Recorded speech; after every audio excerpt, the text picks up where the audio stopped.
வணக்கம். நம்ம உண்மையிலேயே சுதந்திரமா இருக்கோமா?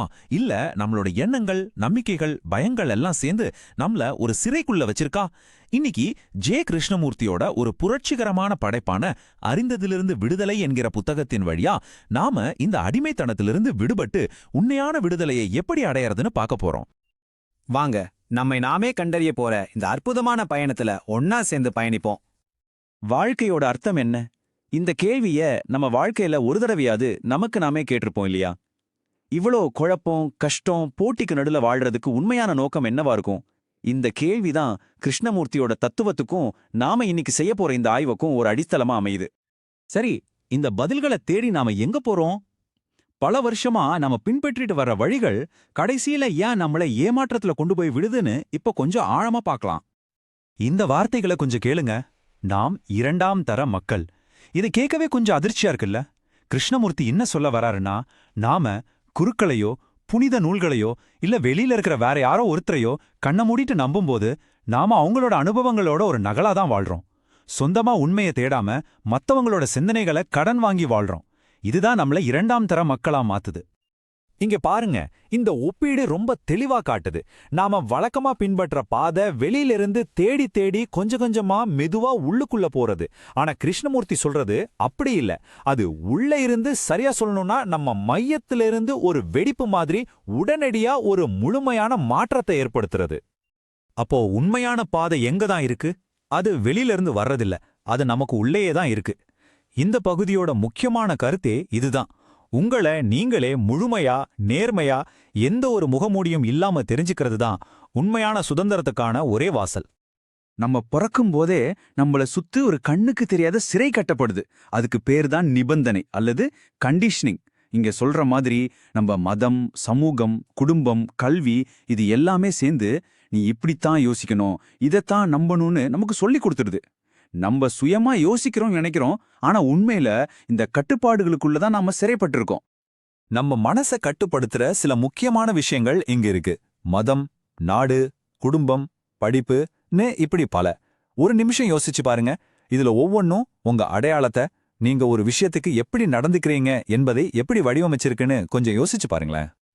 இப்போ ரொம்ப முக்கியமான ஒரு கேள்வி. இது நீங்களே உங்களுக்கு நேர்மையா கேட்டுக்கணும். நான் இப்படி நிபந்தனைக்குட்பட்டவன் என்பதை நான் உணர்கிறேனா? அந்த சிறைய முதல்ல நீங்க பார்க்காத வரைக்கும் அதுலேருந்து வெளியவே முடியாது.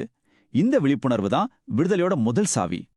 நம்ம நாமே தெரிஞ்சுக்க நம்ம வாழ்க்கையை ஆட்டி படைக்கிற ரெண்டு பெரிய சக்திகளை புரிஞ்சுக்கணும். ஒன்னு இன்பத்தை விடாம துரத்துறது, இன்னொன்னு பயத்துக்கிட்ட இருந்து ஓடி ஒளியறது. வாங்க இத பத்தி கொஞ்சம் ஆழமா பார்ப்போம். இது ரொம்ப சுவாரஸ்யமான விஷயம். யோசிச்சு பாருங்களேன். நீங்க ஒரு அழகான சூரிய அஸ்தமனத்தை பாக்குறீங்க. அப்போ வர்ற மகிழ்ச்சி ஒரு தூய அனுபவம், அவ்வளவுதான். ஆனா அடுத்த நிமிஷமே நாளைக்கும் இதை பார்க்கணும்னு நம்ம மனசு யோசிக்கும் போது அந்த அனுபவம் ஒரு இன்பமா மாறிடுது. அந்த இன்பத்தை தேடி போகும்போது அது கிடைக்கலனா வலி வருது. அப்ப பாத்தீங்கன்னா நம்ம எண்ணம் தான் இந்த இன்பத்தையும் வலியும் உருவாக்குது. அடுத்தது பயம். ரொம்ப சுவாரஸ்யமான விஷயம் என்னன்னா, பயம் இப்போ இந்த நிமிஷத்துல இல்ல. அது எப்போதுமே கடந்த காலத்தோட நினைவா இல்லனா எதிர்காலத்தை பத்தின கற்பனையா தான் இருக்கு. நேத்து நடந்த ஒரு கஷ்டமான அனுபவம் நாளைக்கும் நடந்துடுமோன்னு நம்ம எண்ணம் உருவாக்குற ஒரு நிழல் தான் பயம். அந்த இப்போக்கும் அப்போக்கும் நடுவில் இருக்கிற அந்த இடைவெளியில தான் பயம் உயிர் வாழுது. அப்போ உண்மையான சுதந்திரம்னா என்ன? அது ஒரு எதிர்வினை கிடையாது. அது முழுக்க முழுக்க வேற ஒரு மனநிலைன்னு கிருஷ்ணமூர்த்தி சொல்றாரு. அது என்னன்னு இப்ப பார்க்கலாம். கடந்த காலத்திற்கு இறக்க வேண்டும். என்ன ஒரு ஆழமான வரிகள்! இதுக்கு என்ன அர்த்தம்னா, நேத்து நடந்த காயங்கள், கோபங்கள், சந்தோஷங்கள், இந்த மாதிரி எந்த ஒரு சுமையையும் சுமக்காத ஒரு மனசு. ஒவ்வொரு நிமிஷத்தையும், ஒவ்வொரு நபரையும் எந்த ஒரு முன்முடிவும் இல்லாம அப்பதான் பிறந்த குழந்தை மாதிரி புதுசா பார்க்கறது தான் உண்மையான சுதந்திரம். இந்த சுதந்திரமான மனநிலையை எப்படி அடையிறது?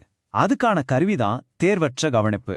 இதுக்கு என்ன அர்த்தம்னா, இது நல்லது, இது கெட்டது, இது சரி, இது தப்புன்னு எந்த ஒரு முத்திரையும் குத்தாம நமக்குள்ள வர எண்ணங்கள், உணர்ச்சிகள், பயங்கள் இத அப்படியே உள்ளது உள்ளபடியே ஒரு சாட்சிய போல கவனிக்கிறது தான் இந்த நிலை. சரி, இவ்ளோ தத்துவங்களையும் நம்ம அன்றாட வாழ்க்கையில எப்படி பயன்படுத்துறது? இந்த புரிதல் நம்ம வாழ்க்கையையும் மத்தவங்க கூட நமக்கு இருக்கிற உறவுகளையும் எப்படி மாற்றணும்னு இப்ப பாப்போம். இதை இன்னும் எளிமையா புரிஞ்சுக்க நமக்கு எல்லாருக்குமே நல்லா தெரிஞ்ச ஒரு உணர்ச்சிய எடுத்துக்கலாம்.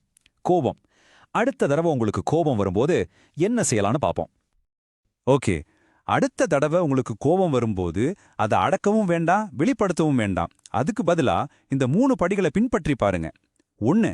அந்த கோபங்கிற உணர்வை வெறுமனே கவனிங்க. 2. நான் கோபப்படுறது தப்புன்னு உங்களையே நீங்க தீர்ப்பு சொல்லிக்காதீங்க. 3. இதுதான் ரொம்ப முக்கியம். நான் கோபத்தை கவனிக்கிறேன்னு தனியா நின்னு பார்க்காம நீங்களே அந்த கோபத்தோட முழுமையான கவனமா மாறிடுங்க. அப்போ கவனிக்கிறவங்களும் இல்ல, கவனிக்கப்படுற கோபமும் இல்ல, கவனம் மட்டும்தான் இருக்கும். அந்த நிலையில கோபம் தானாகவே கரைஞ்சிடும். இந்த ஆய்வோட முடிவுல ஒரே ஒரு சக்தி வாய்ந்த கேள்வியை உங்க முன்னாடி வைக்கிறேன். நேத்து வரைக்கும் நடந்த எதுவுமே இல்லாம, அந்த நினைவுகள், பாரங்கள், தீர்ப்புகள் எதுவும் இல்லாம இந்த நாள, இந்த ஒரு கணத்தை நம்மால புதுசா சந்திக்க முடியுமா? இந்த பயணத்துல என்னோட சேர்ந்து வந்ததுக்கு ரொம்ப நன்றி. இந்த சிந்தனைகள் உங்களுக்குள்ள ஒரு புதிய புரிதலை ஆழமா தூண்டியிருக்குன்னு நம்புறேன்.